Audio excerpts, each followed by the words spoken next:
ইফালে কলাইগাঁৱৰ উত্তৰ বোকাঝাৰ গাঁৱত চাঞ্চল্যকৰ চুৰিকাণ্ড চুৰি কৰাৰ সময়তে হাতে লুটে কৰায়ত্ব এটা চোৰক ধৃত চোৰটোৰ নাম হাবিবুল বুলি জানিব পৰা গৈছে ঘৰত কোনো নথকাৰ সুযোগতে চাৰিজনীয়া চোৰৰ দলে চলালে লুটপাট লুটি লৈ যায় ৫ লক্ষাধিক টকাৰ সোণৰ অলংকাৰ সহ কাপোৰ কানি আজিজুৰ ৰহমান নামৰ লোকজনৰ ঘৰত চুৰি কৰোতেই কৰায়ত্ব কৰে আৰক্ষীয়ে ৰাইজে কৰায়ত্ব কৰি চোৰটোক গতাই দিয়া আৰক্ষীক আমি জনাব বিচাৰিছো আৰু যিটো বাসগৃহত আসলতে চুৰিকাণ্ড সংঘটিত কৰিছিল সেই দৃশ্য আমি দেখুৱাইছো যে বাসগৃহটোৰ দৃশ্য দেখুৱাইছো সা সামগ্ৰী লণ্ডবন্ধ কৰি থৈ যায় কলাইগাঁৱৰ উত্তৰ বোকাঝাৰ গাঁৱতেই চাঞ্চল্যকৰ চুৰিকাণ্ড সংঘটিত হয় চুৰি কৰাৰ সময়ত ঘৰত কোনো নাছিল আৰু সেই সময়তে দেখিবলৈ পোৱা গৈছিল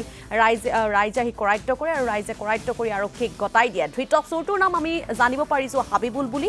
ঘৰত কোনো নথকাৰ সুযোগতে আসলতে চাৰিজনীয়া এটা চোৰৰ দলে প্ৰৱেশ কৰিছিল আৰু সকলো লুটপাট কৰি লৈ গুচি গৈছিল লুটি লৈ যায় ৫ লক্ষাধিক টকাৰ সোণৰ অলংকাৰ সহ কাপোৰ কানি আজিজুৰ ৰহমান নামৰ লোকজনৰ ঘৰত চুৰিকাণ্ড সংঘটিত হয় ৰাইজে প্ৰথমতে কৰায়ত্ব কৰে আৰু চোৰটোক অৱশেষত আৰক্ষীক গতাই দিয়ে এটা ২০ মানত মই ঘৰৰ পৰা আহিছো আহি মই যেতিয়া আমাৰ ঘৰত সোমাও দৰ্জা গোটেই খোলা আছে আৰু যিজনক ধৰিছে এওঁ তাৰমানে এনেকে আছে মোক তাৰমানে কটা মাৰি থৈ দৌৰবা গৈছে যেতিয়া মই হাল্লা কৰিলো কাৰণতে মোৰ ভতিজা ইহঁত গোটেইবিলাক আৰু ৰাইজৰ গোটেই মানুহে গৈছে যায় ইয়াক পিছত খেদি কেনে ধৰি আনি সেনেকে হেৰি কৰিছে আৰু এতিয়া কেনেকে হ'ল তেওঁলোক ক'ত আছিল এতিয়া চোৰ আমাৰ ঘৰটো কেনেকে চিনি পালে এতিয়া ঘৰটো চিনি এতিয়া আগতে বোলে আমাৰ ঘৰত মিস্ত্ৰী কৰা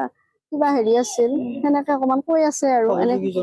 সহযোগীজন মিস্ত্ৰী কাম কৰা আছিল আৰু আমি এনেকে যোৱাটো জানি গমো পাইছিল মিস্ত্ৰী এতিয়া গডৰেজত মোৰ অলংকাৰ পাতি আছিল মোৰ ছোৱালীৰ আছিল কাপোৰ আছিল